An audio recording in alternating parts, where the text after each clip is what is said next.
BPSC final year students. तो अब हम आगे कर रहे हैं इम्पोर्टेंट थ्योरम।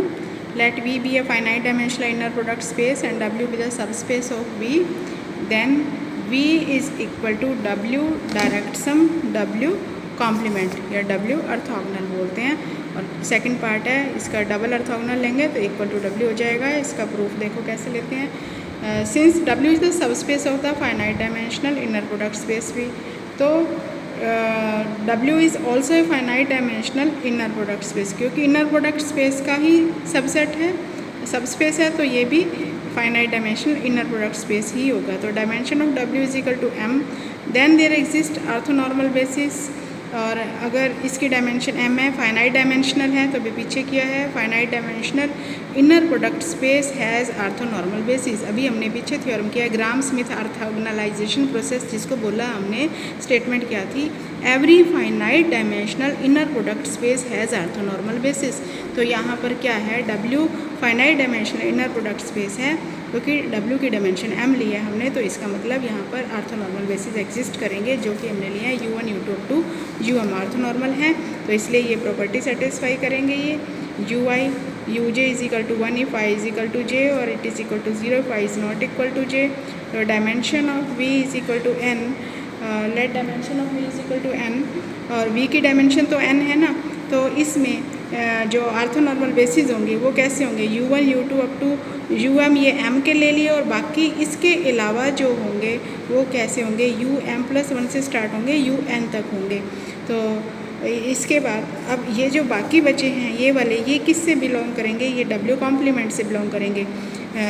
जैसे वेन डायग्राम करते हैं ना हम कि v x is equal to a union b, और a इंटरसेक्शन b जो है वो एम्प्टी है, तो a का कॉम्प्लीमेंट जो होता है वो b होता है, तो इसलिए बाकी जो बचा है ये w ऑर्थोगोनल w कॉम्प्लीमेंट होगा।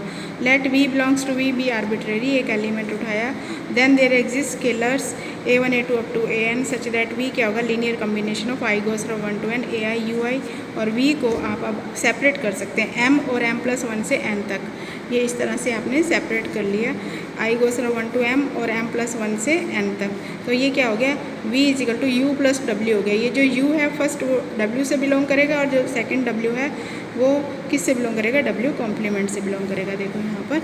तो इसके बाद all the scalars u1 u2 up to un are unique for the representation of v, thus the representation v is equal to u plus w is also unique। Actual में हम v is equal to w direct sum w complement के लिए क्या करते हैं, every element of v can be written as the can be uniquely expressed as the linear combination of the elements of w and w complement। वही चीज़ हम कर रहे हैं यहाँ पे।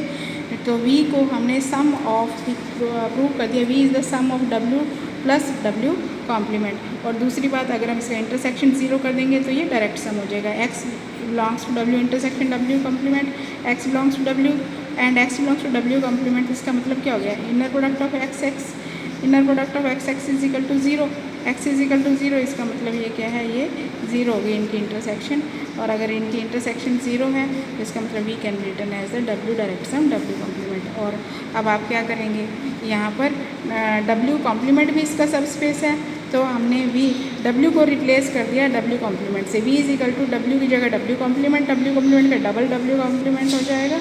तो ये क्या हो गया, v is equal to w complement plus w double complement. पहले अभी हमने लिखा था w is equal to w direct sum w complement, इनको कंपेयर करो तो यहाँ से आ जाएगा w is equal to w double complement, इनकी डायमेंशन इक्वल आ जाएगी, डायमेंशन इक्वल है, और w is content in w double complement, तो यहाँ से थोड़ा सा और ये देख लेना, और ये दोनों इक्वल आ जाएंगे, ठीक है। इसके बाद है ऑर्थोगोनल प्रोजेक्शन। ऑर्थोगोनल प्रोजेक्शन क्या होती है, ये w और w कॉम्प्लीमेंट है ना, ये क्या है, ऑर्थोगोनल प्रोजेक्शन है। v is finite dimensional vector space, w इसका सब स्पेस है, और अगर हम v को w direct sum w complement लिख सकते हैं, तो every vector v belongs to v can be uniquely expressed as v is equal to u plus w। तो u w से बिलोंग करेगा, w w कॉम्प्लीमेंट से बिलोंग करेगा, तो u और w जो हैं, these are the orthogonal projection of v, these are the orthogonal projections of V on subspace W and W complement. मतलब U क्या है, ऑर्थोगोनल प्रोजेक्शन V की है W पर, और W क्या है, ऑर्थोगोनल प्रोजेक्शन है V की W कॉम्प्लीमेंट पर। ये ऑर्थोगोनल प्रोजेक्शन की डेफिनेशन हो गई, राइट। तो इसके बाद ये जो थ्योरम है, बिल्कुल ये पीछे हमने जो थ्योरम्स की हैं बिल्कुल सिंपल है। ये वाली दोनों थ्योरम्स जो हैं आप खुद देख लेना, बट आपको करनी है ये थ्योरम्स। इनमें कोई डाउट हो तो आप पूछ लेना। 10.17 भी आपको करनी है, और ये पीछे जो अभी बताई है ऑर्थोगोनल प्रोजेक्शन के बेस पे है, सारी कैलकुलेशन वही है जो पीछे अब तक हमने इतनी की है। इसमें एग्जाम्पल 24 भी आपने कर लेना है। इसमें क्या है, let W be the subspace of R4 generated by the vector. R4 है तो इसलिए वेक्टर कैसा होगा, U1 1 2 3 -2, और ऐसे ही U2 में भी 4 एलिमेंट्स होंगे। तो obtain the basis for W complement. W complement के बेसिस निकालने हैं। तो आपने क्या लिया, B इज़ U1 U2 ले लिया। U1 is not equal to alpha U2, क्यों, ये तो क्या है, इसके बेसिस है ना U1 U2, इसलिए क्या है कि 1 is not the linear combination of other. तो U1 U2 क्या होंगे, लीनियरली इंडिपेंडेंट। देखा है आपने, ये U1 जो है इसको ध्यान से देखो, 1 2 3 -2, और U2 क्या है, 2 4 5 -1। It is not the scalar multiple of other, मतलब U1 is not the scalar multiple of U2, इसलिए U1 U2 क्या हो गए, लीनियरली इंडिपेंडेंट हो गए। अब W इज़ द LS बोलते हैं ना जैसे, तो W इज़ LB हो गया। तो B is the basis of W and dimension of W is equal to 2। तो we know that V is equal to W direct sum W complement. तो इसका मतलब क्या होता है, dimension of V is equal to dimension of W plus dimension of W complement. V की dimension 4 है, आप देख रहे हो 4 डायमेंशनल है, W की 2 है, तो W कॉम्प्लीमेंट की कितनी होनी चाहिए, 2 होनी चाहिए। Therefore the basis of W complement also contains 2 vectors and which are orthogonal to U1 and U2। तो W let W belongs to W complement be arbitrary such that W हमने ले लिया है A1 A2 A3 A4, और W की U1 के साथ inner product, क्योंकि अभी हमने कहा है कि W ये जो होंगे वेक्टर्स जो हम लेंगे ये U1 और U2 के साथ ऑर्थोगोनल होंगे। तो W की U1 के साथ इनर प्रोडक्ट 0 होनी चाहिए। तो U1 के साथ इसकी इनर प्रोडक्ट हमने ले ली, मतलब W के एलिमेंट्स को U1 के एलिमेंट्स के साथ multiply x1 y1 plus x2 y2 जो पीछे हमने स्टैंडर्ड इनर प्रोडक्ट होती है उसके according. W1 is equal to 0, W2 is equal to 0। तो आपके पास ये 2 इक्वेशंस आ गई। तो हम अबाउट 2 इक्वेशंस, इन दोनों इक्वेशंस को सॉल्व करेंगे। A3 - 3 A4 is equal to 0 आ गया। तो A4 को अगर आप 0 ले लेते हैं तो A1 इज इक्वल टू 2 आ जाता है। A3 इज इक्वल टू 0 लेते हैं तो A2 इज इक्वल टू -1 आ जाता है। तो इस तरह से W की जो वैल्यू है 2 - 1 0 0 आ गई।